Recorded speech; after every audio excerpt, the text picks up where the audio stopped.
Revell's Boeing 767-300 KLM edition coming up next on Monster Hobbies. What's in the box? What's in the box? What's in the box? What's in this box? What's in the box? Hello everybody, welcome back to another great What's in the Box Monster Hobbies Aircraft Unboxing Edition, where we're going to look at the Boeing 767-300, the KLM edition. And this airplane is actually quite special to me. This is a model out of my own collection, which I'm going to keep and one day build. This was the airplane that I flew on in real life, not the model, out to Denmark to visit my very first girlfriend back in 1998. So this is one of those special models to me. And there are a lot of these jumbo jet type aircraft out there on the market. Eventually, Monster Hobbies will bring some in. But for now, I want to show this to you, so let's go down and see what's in the box.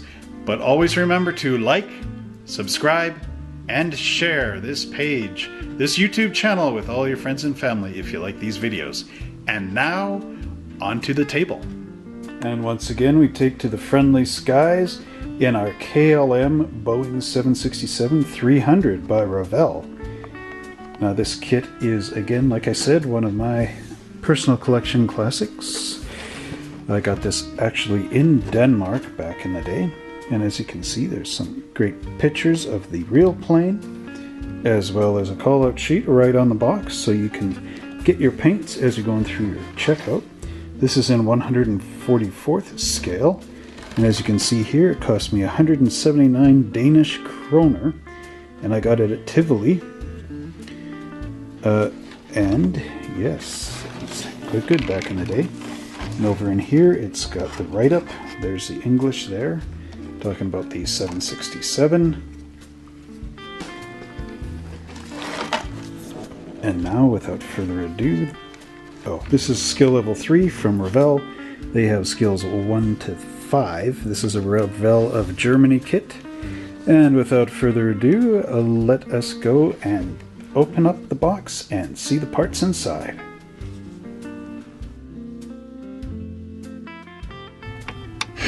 Hey model aircraft fans, are you looking for great reference material like this book on the Newport?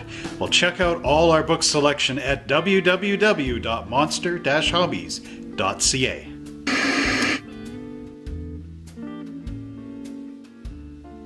And the first bit of fun that we have in the box, of course, is the instruction sheet.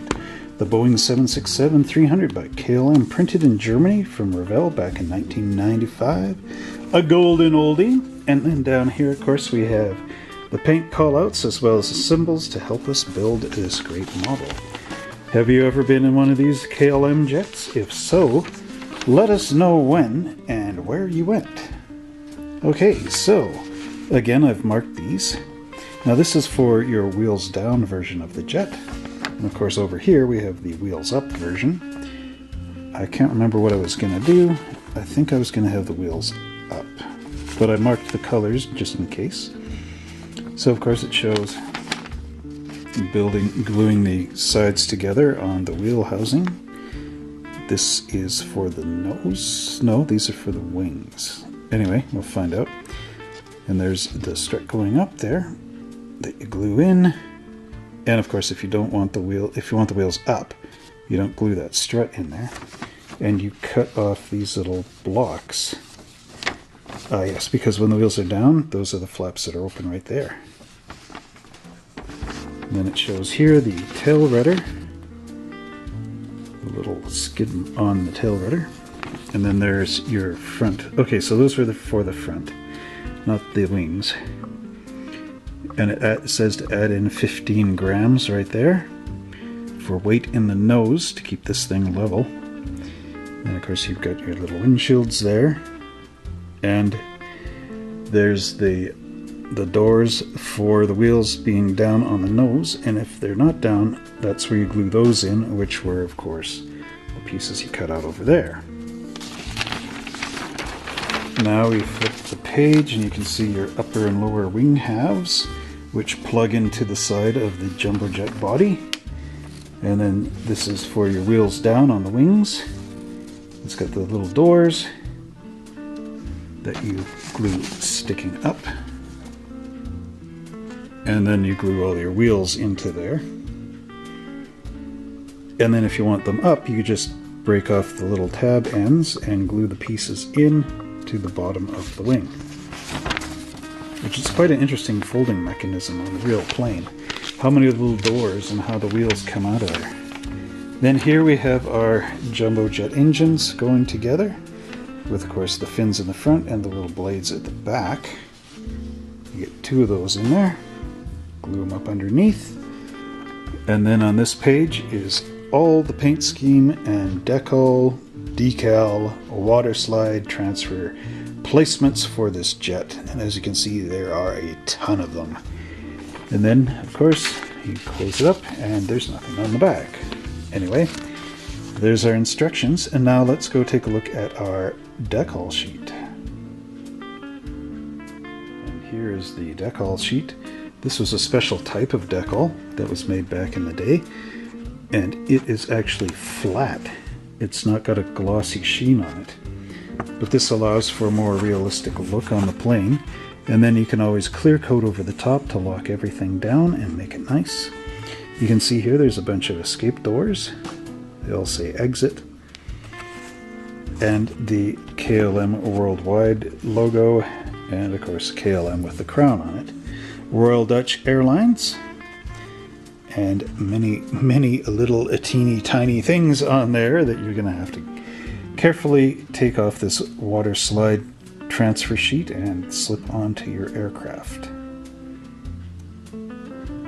Now let's begin this video the right way by showing you the fuselage of our 767. This is quite a huge plane, as you can tell. This is only 1/144th scale, and even then this is big. If this was 1/25th scale, it would be so huge. Wow. So we'll bring this up into view here. You can see the squared type windows on it. And if we turn it over, you see some mold marks underneath. But I don't think too many people are going to be able to see into these windows to really find them.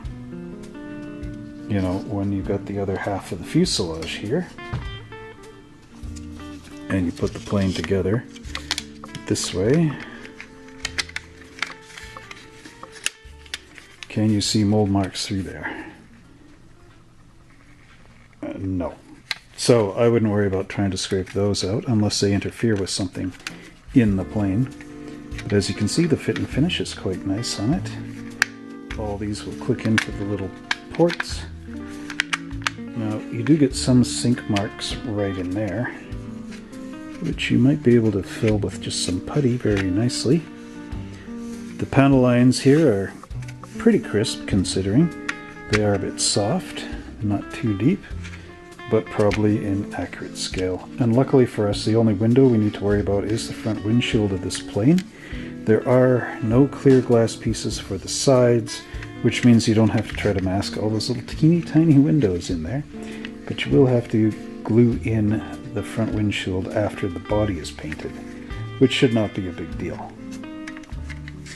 Now let's look at the other pieces.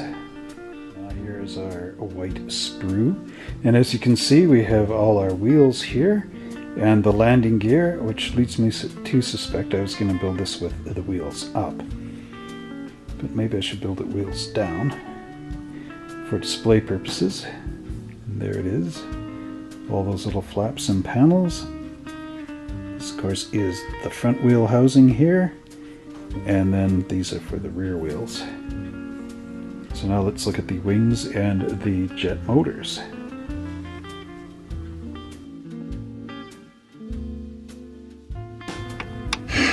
Hey everybody, I hope you're enjoying this video, and if you'd like to see what models are available at Monster Hobbies, like this Soviet Su-27 flanker, then come on down and check us out at www.monster-hobbies.ca in our aircraft section.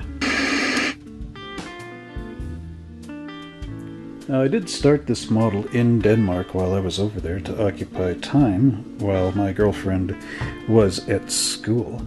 So as you can see, these are the four components to build the engine. This is either the right or the left-hand engine, I can't remember. I do have the other one over there, but they're pretty much duplicates. So as you can tell, you got a few mold marks inside there, but again, they're hidden when you glue these together. So we've got some nice detail on those fans for the front engine. Front of the engine would go in there like that somehow. And then these are the fans at the tail of the engine, which are going to go in here. And then this would go over the top. And yeah, it didn't quite work out too well, but that's how the engine goes together. And of course you can see the little fan blades out the back as well. It's quite some nice detail in here, just like the real thing, only smaller. Now let's take a look at the other pieces.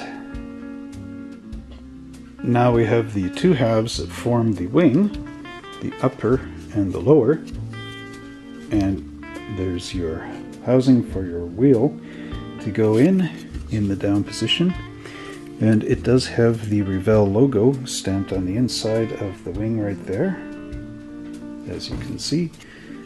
And of course the wing is going to go together like that, which again is quite nice. Of course the other wing for the other side goes together in the same way, and we can easily put this wing into the body of our jet like that. Then we're getting some idea of the size of this thing. So again, quite nice. And then we'll go look at our tail rudder next. And here we have the two components that consist of our tail rudder. And as you can tell, it's got the flap cut out on the one side. This would be the top of that. And then there's the flap molded into the other wing half. So when these go together, you get this nice wing with the proper gap in there, which would be having the gap at the bottom. So there we go. And our final piece to look at is, of course, this glass canopy, which is a very nice representation of the 767 canopy. All you need to do is paint in the black lines separating the windows from the glass, the window frames, and you will have a very nice front windshield. And that concludes our look at the Revell Boeing 767-300. Well, I hope you enjoyed this unboxing of our Boeing 767-300 KLM edition. And if you really love these videos, I'll remind you once more to please like, subscribe, and share our YouTube channel with all your friends and family. And while you're out there, if you wish to support us, do so on our Patreon page, and I will leave the link down below. You can become a member and get some great, cool things. And until next time, model builders, happy flying!